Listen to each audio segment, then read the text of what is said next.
welcome back. We're looking at Gameweek 202. So let's just get right into it. I've updated the numbers here for Gameweek 200. So last weekend is basically clubs getting back from the international break and things like that. So this is kind of like what I think a typical weekend tends to look like or will look like over the coming months. Obviously, through the summer, and the different game weeks were a bit odd and all over the map. So we're going to start to get some normalcy, and what I'll be able to do is compare these winning point thresholds across a span of say 6 or 8 weeks, and actually kind of average them out and look at that. So. But for now, we can look at this, and it definitely serves as a proxy or some insight for this weekend. As we can see, again, you pretty much need a little over 300, so 310, 320 in order to get a card. And so divide that by your 5 cards. That's what is that now? That's about 60, 65 points per card, something like that. So keep that in mind when you're building your lineups. U23 still almost every week tends to be just slightly below the rest. So that's maybe an opportunity to exploit. Certainly a lot. My roster is built a lot around kind of U23 players and stuff. So, and then, as we see, this is kind of started to normal out. I think in the spring or late spring, early summer, we found some opportunity where it actually made more sense to go into Div 3 because you could win a tier 2 card by scoring even lower than what you needed to score in the Div 4, because people were just sort of piling into Div 4. Now it's kind of normaled out, but there is still the odd instance here. Look at Champion Asia. You needed 370 last weekend to get that tier 2 card, but if you had played that lineup in Div 3, you only needed 350, so you would have moved a little further up the ranks.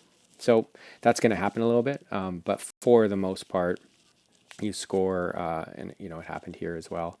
They seem to be somewhere close to each other at least. So it's a bit of a guessing game, I think.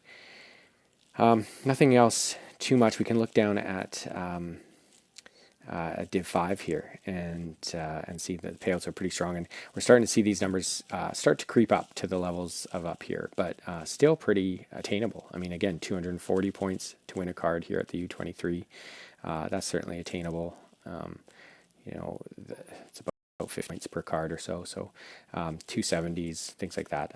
It's not too hard to build a lineup to get you into that place. So still kind of a great opportunity to exploit, get a decent lineup into these tournaments and see how you do, because there's cards to be won, and as you can see, they're really trying to promote it. So the winning percentage, the payout percentage is quite high as well. So with that, let's look ahead for this weekend. So again, these numbers are not set in stone. They're still growing between about 7 or 8 hours, something like that, until this game week window closes. So these will go up. So take these with a grain of salt, but it's more about looking at them comparably against each other. So nothing too surprising in most of them. Probably the only one is Champion Europe is at a pretty high payout, more than we've seen in a little while. And again, I'd said in previous videos, Champion Europe tends to be the one of the hardest ones to win, has the highest points required to win. If we go back, 350, 390, 400, things like that. So, so here's another 50, 400. That'll continue. Obviously, some of the best teams, best players, things like that. So, but it's nice that they're trying to potentially they've seen this as well, and so what they're trying to do is actually increase the amount of payouts so that it doesn't become unattainable. That it, maybe with a 320 point or 310 or something, you can see the card. So that's nice to see. I'm hoping that this actually continues going forward. Challenger Europe is also starting to sneak up. We see this here where the points that you need to win are similar to Champion Europe.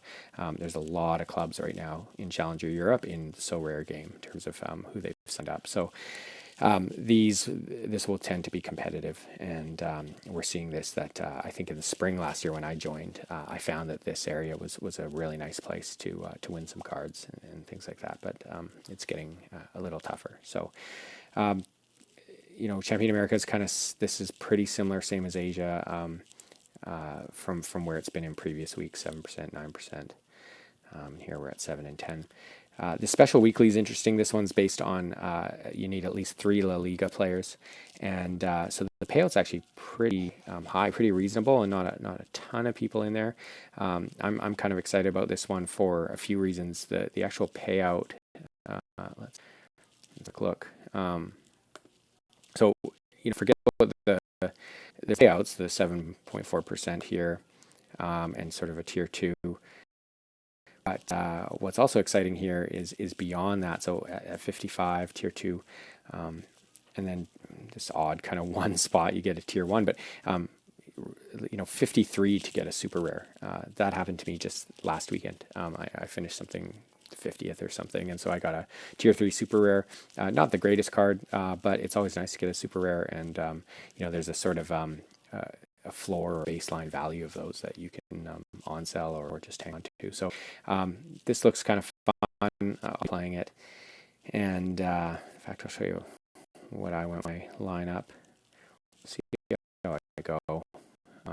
And what's also great is that you can play a combination of different tiers of cards, which you can't do in any of the other tournaments, at least for this one. So, for example, I have Reina here as a limited card, and I'm able to play that in this lineup. Whereas, some of my other guys here, most of these guys aren't playing this week, and I don't think I even had anyone else that I could use. So.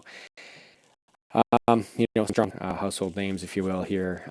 Dervisoglu's super rare here that hoping he can pull out some of these. But I think I should have a good shot, at least to get somewhere in the ranks. But we'll see. On here to the tier 5s or the division 5 rather.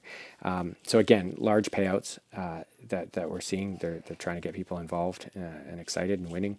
But again, kind of mirroring what's up here, Champion Europe in particular, 23% payout. That's massive. 100, almost 150 out of 600 participants are going to come away with a card, and it's Champion Europe card. So potentially from some good clubs. So. Get in there if you can. I don't quite have a roster for that. I think I'm going to play in this U23. I have an okay lineup, but I heard to even say last weekend we're 12% here and 19% in Challenger Europe. These are all fairly steady, but they're definitely pumping up Champion Europe. So sneak in there if you can. I think that's a nice little one, and the special weekly looks fun. And if you think you can put up big points. Then look at the Champion Europe Div 4 as well. So there you have it. We'll talk soon. Best of luck.